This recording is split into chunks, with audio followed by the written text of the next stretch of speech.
आज हम बात करेंगे न्यूटन्स आइडेंटिटी पे।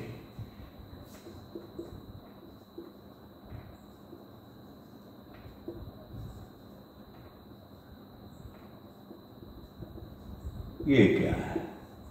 ये आजकल इस जीमेंस में काफ़ी क्वेश्चंस आ रहे हैं। 24 में भी 2 क्वेश्चन पूछा है 2024 में। तो ये है क्या? ax² plus bx plus c equal to 0. This is the basic equation of quadratic. Clear? So where alpha and beta are roots of given equation. Clear? Then alpha beta also satisfies the equation, and that means a alpha square plus b alpha plus c equal to 0, and otherwise a beta square plus b beta and plus c equal to 0. Basic rule आप जानते हैं। इसमें conditions क्या दिया रहता है कि Sn equal to p alpha पे power n and q beta पे power n and plus minus दोनों साइड रहता है। अब इसको लेकर के स्टूडेंट के बीच में ये रहता है कि होता कैसे है। बड़ा बेसिक प्रॉपर्टीज है, आप देखेंगे। मैं डायरेक्ट इसका इस्तेमाल करूँगा। तो x² की जगह क्या लिखेंगे? यहाँ क्या है कि and that is the basic equation of quadratic. तो n greater than equal to 2, तो क्या हो जाएगा? a Sn, ध्यान रखिएगा x² को रिप्लेस किया हमने Sn से, and b Sn-1 and plus c क्या हो जाएगा यहाँ पर? Sn-2 equal to 0। Suppose that n equal to 2, n equal to आपने 2 इनपुट कर दिया, तो क्या हो जाएगा? as2 plus bs1 and plus cs0 equal to RHS RHS यहाँ बराबर होना चाहिए। हम अभी RHS नहीं लिख रहे हैं। अब इसकी एक वैल्यू डालिए, 2 डालने पर क्या हो जाएगा? a into and this b into alpha power 2 and also plus side में लिया, आप निगेटिव भी ले सकते हैं, q और बीटा पे पावर 2। दूसरा कंडीशन क्या हो जाएगा? प्लस b इंटू अल्फा, चूंकि 1 है आप लिख सकते हैं p alpha plus q beta. Basic condition हो गया। और प्लस c। अब 0 किसी भी नंबर पे पावर अगर 0 रखता है तो 1 के बराबर होता है, ये आपको पता है। क्यों होता है इस पर हम बाद में बात करेंगे। अल्फा पावर हमारा क्या हो जाएगा? 0 p और प्लस q बीटा पावर 0। ये हमारे कंडीशन आ गया। अब गौर से देखिए, आप अगर यहाँ पे p कॉमन ले रहे हो तो क्या इक्वेशन आ रहा है? Look here, a alpha square plus b alpha and plus c and then also q को अगर आप कॉमन लेते हो तो क्या हो जाता है? a beta square plus b beta plus क्या हो जाएगा? यहाँ पर आपका c हो जाएगा, q आपने कॉमन ले लिया और अल्फा बीटा पावर जब 0 होगा तो 1 के बराबर होता है, जैसा आप जानते हैं। तो and that is the value. Basic concept क्या हो गया? c हो गया। And from first look here, a alpha square plus b alpha plus c equal to 0. This is the basic rule of quadratic. If alpha beta are the roots of quadratic equation, then always satisfy the basic condition. तो condition क्या हो गया? And that means your result will be p into 0 plus q into 0 and that means equal to 0. तो ये Newton's identity है। इससे 24 में कई क्वेश्चंस आए हैं जो बड़ा आसानी से आप इसको देखेंगे। अभी मैं डिस्कशन कर लेता हूँ क्वेश्चंस को, काफी अच्छा क्वेश्चन है, देख लेंगे इसको।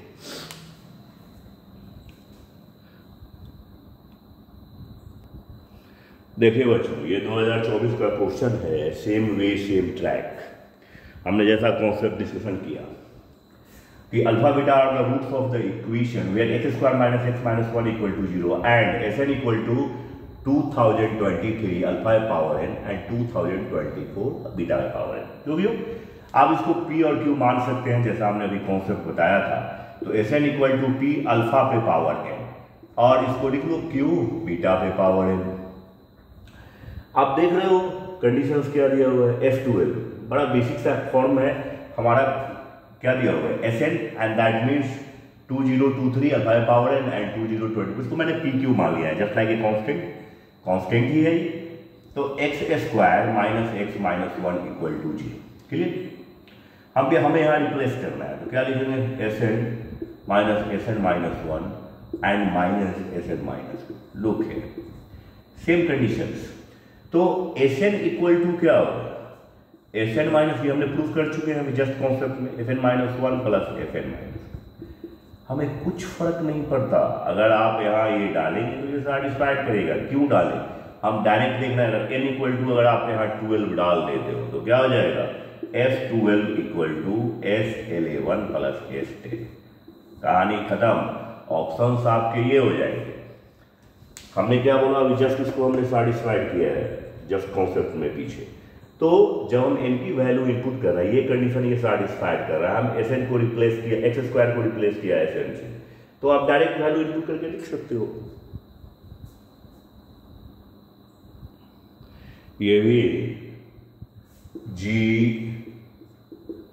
का क्वेश्चन है 2024 का। लुक है, सेम कंडीशन n आपको दिया हुआ है, रिप्लेस करेंगे x² को तो क्या हो जाएगा, अब n अगर यहाँ आप डालते हो, यहाँ ध्यान से देखेंगे तो n इक्वल टू आप मैक्सिमम क्या ले रहे हो 25, n इक्वल टू 2025, इसे आप रिप्लेस कर रहे हो, क्या लिख रहे हो, अब लिखोगे यहाँ an, हमने रिप्लेस किया किसको, क्वाड्रेटिक इक्वेशन को न्यूटन्स आइडेंटिटी के द्वारा। ये हमारा इक्वेशन है -5t प्लस 6x और plus 1 equal to 0, and that means कि an minus t square minus 5t plus 6 an minus 1 and plus an minus 2 equal to 0, where n equal to 2025, तो क्या हो जाएगा an यानी 2025 plus a2023 equal to t square minus 5t plus 6, और ये 1 subtract हो गया तो a2024। अब मिनिमम वैल्यू पूछ रहा है तो बालकों क्या हो जाएगा t², इसे आप क्या करें परफेक्ट स्क्वायर में कन्वर्ट कर दो, तो ये हमारा क्या हो जाएगा t² माइनस 2 इंटू 5/2। क्लियर, हमने क्या किया परफेक्ट स्क्वायर में इसको कन्वर्ट कर दिया, तो हमारे पास क्या हो गया 2 इंटू 5/2 इंटू t, और प्लस क्या हो जाएगा 25/4, 2 से हमने ऊपर नीचे यहाँ गुणा किया और ये हो गया 25/4 और प्लस 6 माइनस 25/4। क्लियर बच्चों, तो अब हमारा क्या हो जाएगा, मिनिमम वैल्यू की बात करते हैं, हम सिर्फ राइट हैंड लिख रहे हैं, तो क्या हो जाएगा t माइनस 5/2 का होल स्क्वायर, ये आ जाएगा t² 2ab, और इसको अगर एलसीएम लेंगे तो क्या हो जाएगा, ये हो गया 24, यानी कि हमारे पास कंडीशन क्या हो गया -1/4। हमारे पास ये कहानी आ गई, देखिए कंडीशंस। तो मिनिमम वैल्यू क्या होगा, इसमें कुछ भी डालें, अगर t इक्वल टू अगर आप 5/2 डालें तो ये 0 होगा, बाकी वैल्यू इससे बड़ी हो जाएगी।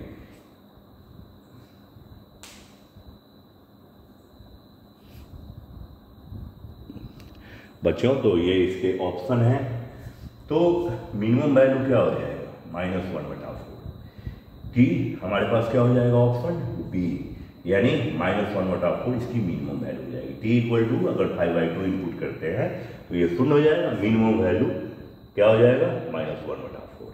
क्लियर बच्चों।